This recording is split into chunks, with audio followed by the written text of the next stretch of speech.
E ndoqja dje me vëmendje pothuajse gjithë dialogun, krejt dialogun Selin Kristi, dialog në të cilin interesant duke në pamjet parë, por dialog në të cilin unë vura re diçka.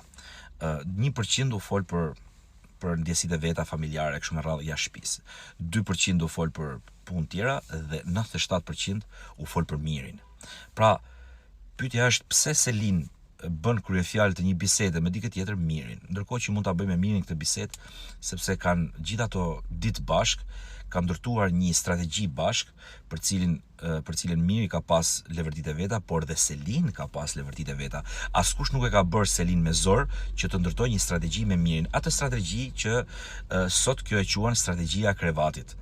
Pra, askush nuk ka bërë me zor as mirin, as Selin për të qëndruar këtij projekti, le të themi. Ndërkohë Kristi dihet Kristi është një djalë që i rri pranë të gjithë atyre që ndjen keq në atë moment e kështu me radhë. Dhe në këtë moment unë mendoj se Kristi po përdoret nga Selin për t'u viktimizuar në sy të publikut.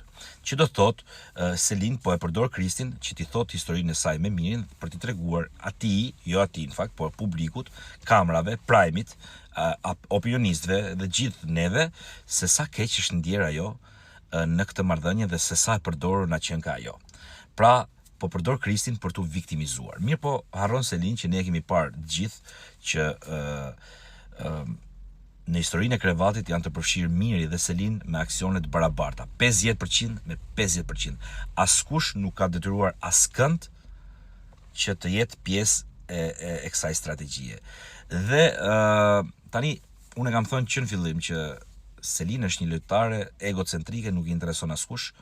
Sot është Kristi, nesër edhe murit ja thot, thjesht ta dëgjojnë kamerat dhe ta dëgjojnë të viktimizohet e para është vetmja vajzë atje ose i vetmi personazh që viktimizohet her pas here në mënyrën e saj, pa u ndjer, por viktimizohet.